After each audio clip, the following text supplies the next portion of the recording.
There are 5 things you must consider if you're planning on buying a home in 2024. And that's exactly what we're going to dive into in today's video. There's really 3 foundations, if you will, when it comes to buying a house that I think you absolutely have to consider.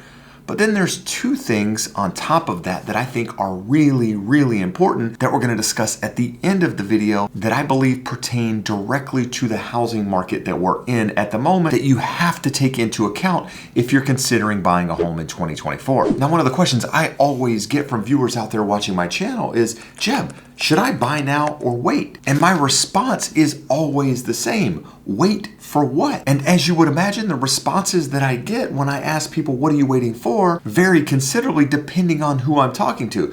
In some cases, we have people out there thinking that a crash is coming. There's this crash mentality out there in the housing market because homes have appreciated so much in such a short period of time. And because housing affordability is so low that people believe that something major has to happen in order for prices to correct. In fact, one of the common responses I get on my videos is I'm waiting for home prices to get back to 2019 levels. Understand, that's over 4 years ago. And a lot has happened during that 4-year span that's taken home prices higher, with the primary one being supply and demand. But on top of that, you had the Fed take interest rates to the lowest levels that we've ever seen, which not only improved affordability, but allowed many of the home buyers that would have purchased in latter years to kind of be pulled forward because now they could afford a home because affordability improved so much because of those low rates. But during that same period of time, you had the largest generation in history starting to turn prime buying age, which is the millennials. So on top of supply issues, affordability improving because of lower rates, you now have this mass population all coming into the housing market at one time, which in turn drove up house prices. And that comes on top of the inflation that we've seen over the last couple of years. As things become more expensive, unfortunately, one of those costs that typically rise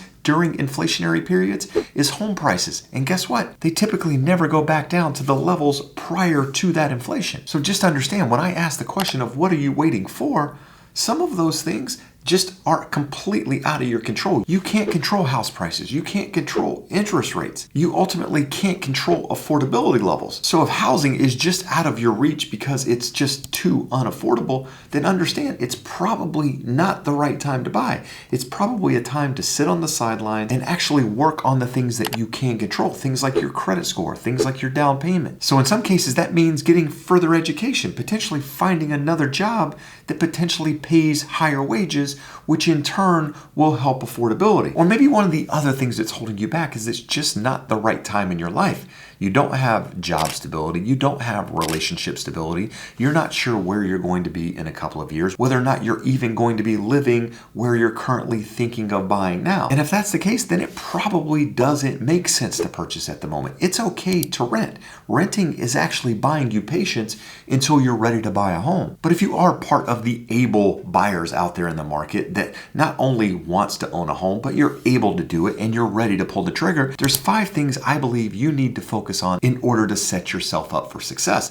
But before we dive into that, I'd like to take a minute and ask a favor. If you find any value in my videos at all, do me a favor and hit that thumbs up. And if you want to stay updated on everything real estate and mortgage related, do me a favor and hit that subscribe button. Now, the very first thing I want you to consider in today's video isn't actually part of the 5 that I wanted to talk about, but it's understanding the market that you're located in. Understand, real estate is local and it varies depending on where you're located. In fact, it can vary within the same state, it can vary within the same county.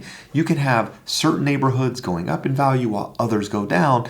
And it always comes back to supply and demand. And knowing and understanding your market can help you make better decisions if it's the right time in your life to buy a home. Now, with that said, I want to take a minute here and just give you a small example. Nationwide, inventory has been increasing, but we're still well below the levels that we saw prior to the pandemic, at least on a nationwide basis.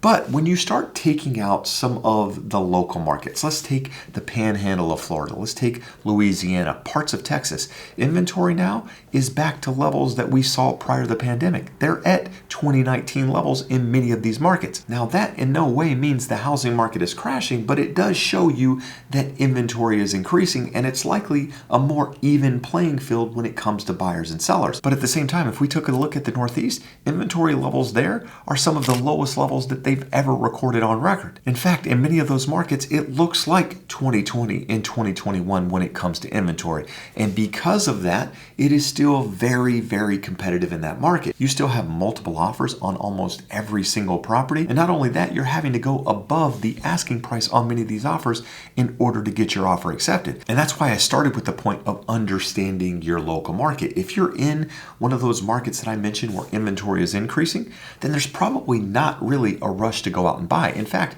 you should never be rushed to buy a home. But if you're in one of those markets where inventory is increasing, you might have a chance to go in and negotiate a much stronger deal in favor of yourself. And on top of that, if inventory keeps increasing in those markets, you're likely going to see prices not only move sideways, but potentially pull back in some cases, giving you an advantage as a buyer, not only in writing your offer, but being able to come in and make a competitive offer under the asking price. But at the same time, if you're in one of those markets that's in the Northeast, understand that by waiting, you're probably going to be paying more for that home. And also, if you're planning on going out there and making an offer, it's going to be competitive. You're probably going to have to make competitive offers. You're going to have to go above the asking price. And that's why it's super, super important to understand your market. Understand what's driving supply in that market, what's driving demand in that market, because ultimately it will help you make better decisions. Now, the first point I want to talk about in today's video is that if you're buying a house right now,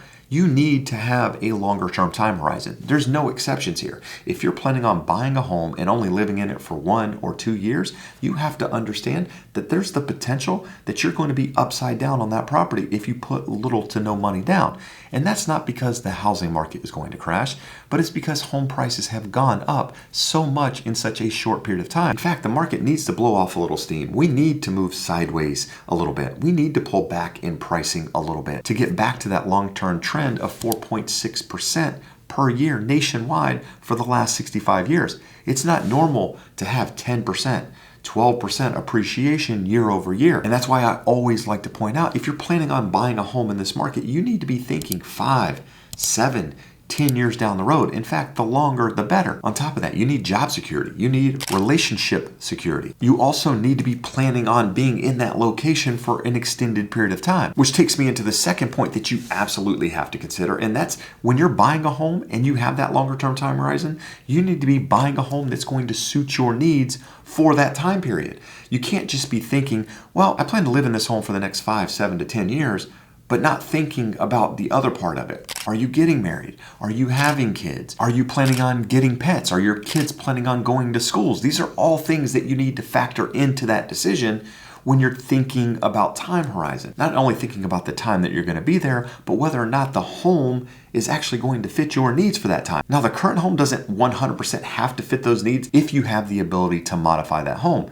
But if you're a single person now and you're thinking, hey, I plan on being in this location for the next 5 to 7 years, and you're currently in a relationship, you're currently thinking about having kids, these are all the things that need to be factored into that decision, because you need to be planning on buying a home that's going to last you during that same period of time. Which takes me into the third point, which is really the last point before the 2 most important points that I really want to point out here, and that's that you need to be financially ready in this market. Which means, are you even in a position to buy a home? Have you looked at your credit score? Do you have money for a down payment? On top of that, do you have money for moving expenses? Do you have money for an emergency fund? Have you gone through the pre-approval process? Often what I find is home buyers think, hey, I'm ready to buy a home. They start looking at property, they go out there and fall in love, and then they decide to find out whether or not they're actually qualified to buy a home. That's the absolute wrong way to go about this. In fact, you should not be looking to purchase a home until you've gone through the pre-approval process, because otherwise you're setting yourself up for failure. Now, people often ask me, where do I get pre-approved? Well, you can go into your local bank and talk to someone there. It's not what I recommend. You can go online and search for mortgage professional, how to get pre-approved. I don't recommend that either. But what I do recommend is working with a professional that can guide you through that process. Now, I realize this is going to sound very self-serving, but as somebody that's been in the business 20 years, I think it's very, very important to work with someone you trust. Now, I realize this is going to sound very self-serving, but I've put a referral link in the description below if you'd like to work directly with our team to go through that process to see where you stand. Now, understand there's no cost. You can use this as a comparison method against somebody else, but just make sure whatever you do, you're working with a professional. professional. Now, earlier in the video, I mentioned the last two things that I was going to talk about in today's video are the most important. And I truly, truly believe that. With the first being that you should not be buying a house in this market or any market really with the idea that something has to change in order to make it more affordable. Now, let me explain. If you're buying a house right now and you're not really happy with the payments, you're not comfortable with the payments. In fact, the only way you can really make the payments work is if something changes to make it more affordable. Then you should not be buying a home. There's a lot of people out there at the moment buying with the belief that mortgage rates are going to go down. Now, I personally believe that mortgage rates are going to go down. But here's the problem. I don't know if it's going to be 3 months. I don't know if it's going to be 6 months. I don't know if it's going to be 2 years before they go back down. So you should not be buying a home with the idea that you can only afford that home if mortgage rates come down. Or in some cases, we have buyers buying homes that have mortgage insurance on them with the belief that homes are going to keep appreciating and that at some point in the future, they're going to be able to refinance out of that loan and or call their lender and get that mortgage insurance removed because of how much that home has appreciated. And when that happens, it's going to become more affordable. Understand, there's a chance that mortgage rates stay high. There's also a chance that values go down and you don't get that equity in the property and now you're stuck with that payment. So with that, don't even go shopping for a home if you have in your head that something has to change for you in order to make that payment work. And that's the only way it's going to happen. Only buy a home right now if you have that longer term time horizon, if you have money in the bank, if the payment makes sense and you're comfortable with it, because otherwise you might be setting yourself up for failure. Now, the fifth thing I want to talk about today is probably the most important, and that's that you shouldn't be looking at your home as an investment. You shouldn't be looking at your home's value every single day on Zillow or once a month on Zillow. You shouldn't care really what your home is worth as long as you have that longer term time horizon that we mentioned earlier. And that's because the value of your home doesn't matter at all unless you have to sell that home. In fact, you could buy a home for $500,000 and the value could drop to say $400,000. And guess what? Nothing changes. Your life doesn't change at all unless you have to sell that home. Otherwise, you just continue to make the payment, you continue to live your life, and over time, guess what happens? Inflation goes up, home values go up, and the next thing you look back in 10, 15 years and your home has gone up considerably in value. So with that, don't go out purchasing a home assuming that things have to get better, that things have to change because something doesn't fit your lifestyle right now. There's a lot of potential home buyers out there at the moment with this belief that something has to change because they can't qualify. Something has to change because home prices are expensive. Something has to change because homes are unaffordable. No. Nothing has to change at all. The only thing that needs to change is the way you look at it. Because there's that saying out there that things can stay irrational longer than you can stay solvent, which basically means things can be crazy for a lot longer than you believe they can. And I realize home prices are crazy, and I realize affordability is low, and I realize it all just sucks. So rather than focusing on what sucks, focus on what you can control to put yourself in the best position possible so that you can become a homeowner.